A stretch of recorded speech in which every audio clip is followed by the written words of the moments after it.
Good afternoon, good morning, wherever you're watching from. My name is Ndung'u. I'm the CEO of Gimestates Limited, Kitengela.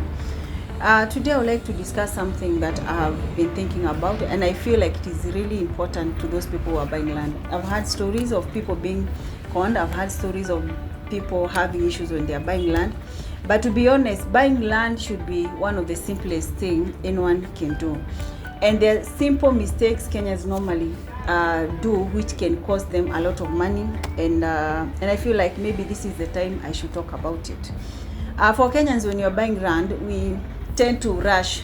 We jump step. There are some steps that you should follow when you want to acquire that land, and I feel like most of us, or Kenyans generally, we normally ignore the first 3 steps, and then we rush to the fourth step.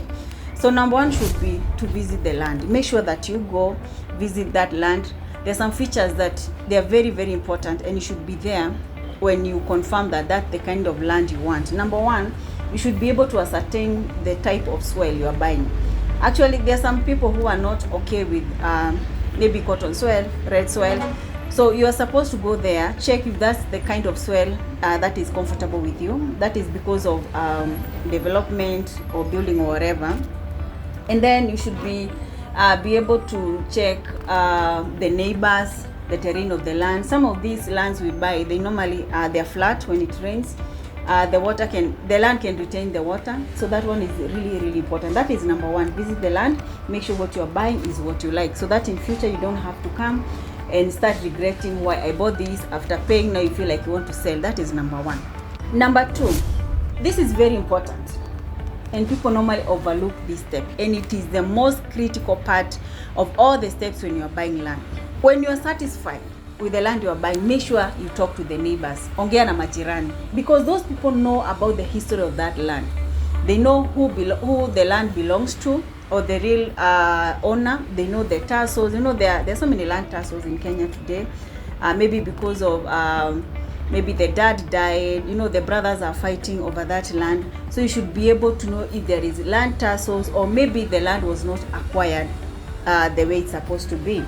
Actually, I would like to give a brief history. There was this time I wanted to buy land. I wanted to buy 3 acres in Acacia, and the reason why I didn't buy that land is because we were okay. I had brought the survey and everything, but funny enough, kwa upendo ya Mungu, or maybe by God's grace, there is this guy who passed by. He was grazing goats around. So the guy passed by, and then he mentioned to the surveyor, you should run away from this land. There are so many issues with this land, and I believe that guy was God sent, because later on we came to find out there are so many issues with that particular land. So it is very, very important when you're buying land, try to talk to the neighbors. They know the history. You don't even have to check the green. Okay, I'm not saying that you are not supposed to check the green card of that particular property, but it is very, very important to talk to the neighbors and ask them about that particular property you are buying. That is very, very important. And most of the people normally they don't even bother. And later they start saying that they were conned, or the land they bought, there were family tassels which they never knew, but they had that opportunity to talk to the neighbors and those people around that property. Step number 3, and this is what Kenyans know, and they are used to doing the search. When you're satisfied with all the 2 steps that I've mentioned, this is where now you get a copy of title deed, you go to land registry.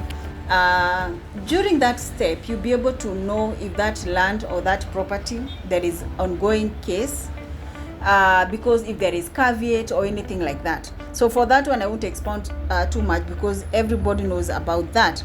After that, now it is time to get the surveyor, and this is really important. Most Kenyans will never involve a surveyor. Only a few people, and maybe if there is a big land involved or company, that's where they bring the surveyor. And this is the most important thing. When you're buying land, a surveyor should come even before you involve your advocate. Why? Because a surveyor will always confirm the location of the beacons.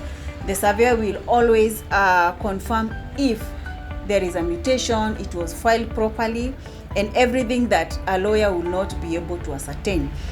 So when you get a surveyor, sometimes I've seen people given titles of different person from what there is. For example, I can take you to the land, you are really interested, but you are given a different title deed. So you would be able to know which is which. For you, you are okay, you are given a title, it has a seal, it's okay, it seems to be a legit title. But have you ever asked yourself whether the title you are given belong to that particular land? So before you involve a lawyer, those are the questions you are supposed to ask yourself. And normally Kenyans will never ask themselves those questions.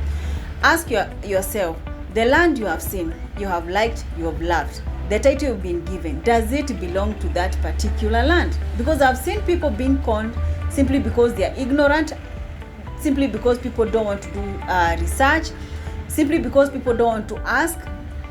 And this is really important. When you have that title deed and you take it to a surveyor, the surveyor will tell you whether that title belongs to that land or you are being conned, because that is how people are conned.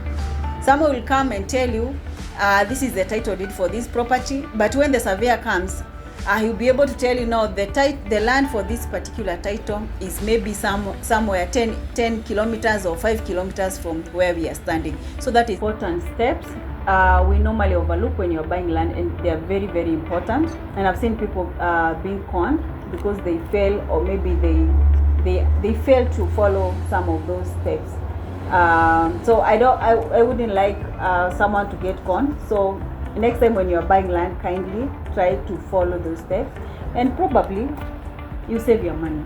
Thank you so much for watching, and I hope that I'll see you next time for much more information about buying land in Kenya. Thank you.